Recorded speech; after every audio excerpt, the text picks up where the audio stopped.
But the pertinent question for me is this. What happens now that Joey's creative little project started in his garage is rivaling old media news sources? What happens now that a few grossly misinformed sentences about vaccines become an international news item and get discussed in the White House press room and then rebutted by Tony Fauci? Culturally, the times are moving very quickly. This is only amplified by the pandemic. The political atmosphere is as polarized as it is supercharged. At his level of popularity and influence, everything is consequential and everything is seen. I think Joe started off bullshitting with his buddies in 2009, promoting whichever sponsor would pay for a spot and creating alliances based more on their exposure value than any actually shared values. It's the libertarian entrepreneurial Wild West style of early social media gold rush. And Joe's net worth is a reflection of leveraging exposure to cash in on ad revenue and the opportunism of questionable workout supplements and nootropic brain fuel sales to his demographic. When he signed last year to Spotify, the Joe Rogan Experience added $20 billion to the value of that company. And then his move to Austin also pulled many people in his professional orbit along for the ride.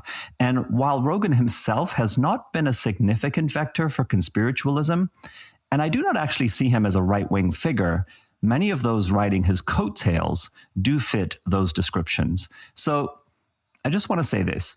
Joe, you've arrived. You're the big dog. You're richer than God. You're living the dream. The self-replicating machine elves of the DMT dimension probably sing your name.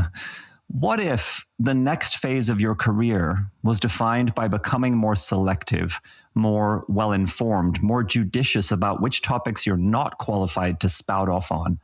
What if, as you have said, in addition to refusing return to certain guests whom you have identified as disingenuous grifters, like Dave Rubin, you do the same with guests that you or your staff or a staff member that you perhaps trust have identified as actual political extremists?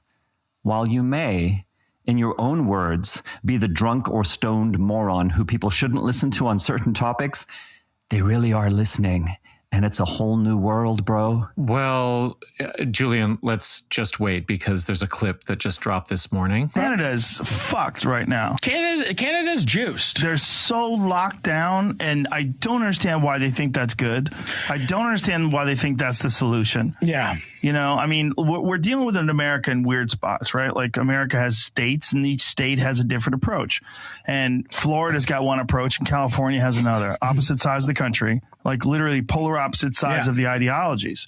And Florida's doing fucking way better. I was just in Florida, and it's like nothing's happening. Yeah. Like maybe you'll get sick, maybe you won't.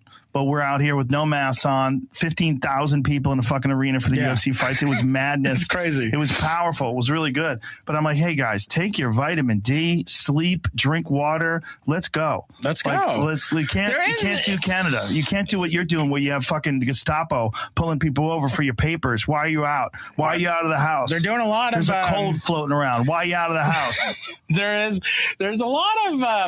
overreaction. There's a lot of overreaction. There's a government, shout out to Doug Ford. You're a piece of shit. I just got to say, fuck this guy, Rogan. Florida's doing fine. Like, because he could go out to fight night. And he called COVID a cold. Right there. Right. So Florida has 164 deaths per 100,000 people. That's just under the average of U.S. deaths at 176 per 100,000 due to COVID. The Canadian death rate per 100,000 is 65. Canada's juiced, though. They're juiced, man. They're fucked. That guy is Matty Matheson. I didn't know about him until today, but actually I knew about him in a kind of roundabout way because he's a Toronto guy. He ran 3 really good restaurants in the progressive liberal core of downtown, at the heart of the real foodie renaissance going back about 15 years now. There was a restaurant that I used to go to called La Palette in Kensington, and I think I recognize him actually coming out and saying hi to the table or something like that. Anyway, there's no fucking police Gestapo checks. We've got a conservative mini Trump premier who's done everything he can to actually mock down instead of lock down, to keep things open as much as he possibly can, to ignore his public health officials. But then, like every populist, he freaked out when the cases started to soar last month. And instead of following actual medical advice, he gave the cops authorization to stop travelers. So that's what Rogan might be referring to, but of course he doesn't actually look anything up to understand that the very next day, police departments from around the province said, fuck you to the premier. We're not going to do that.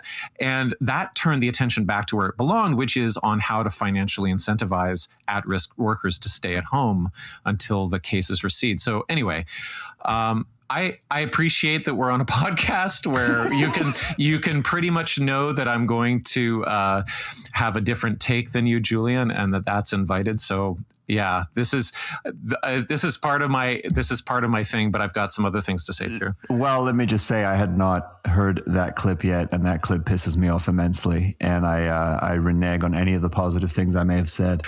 Well, I'll chime in because I've listened to hundreds of hours of Rogan, so I'm more in your camp on that, Julian, in that I was a fan, but it makes me think of what happened this week with Facebook and Trump and deciding whether or not to let him in, how they shunted it off to a oversight board, which was bullshit to begin with. And the oversight board came back and said, actually, this is on you. And so, which is exactly what Facebook didn't want to happen.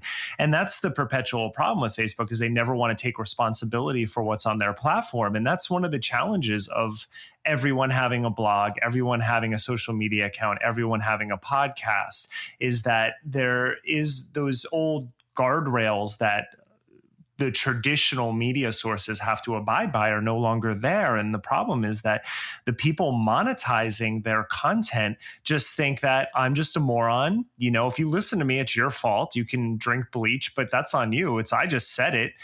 But he's never, ever taken responsibility for the influence. And he's had this influence for a long time. And his response to this has always been, I'm just a moron. But that is not, if you're getting $100 million deal and you've just sold a company, which I'll get to in a few minutes, for probably also that kind of money, at what point do you take responsibility? Let me just say too, before the Spotify deal, the estimates I saw was that he was making about $800,000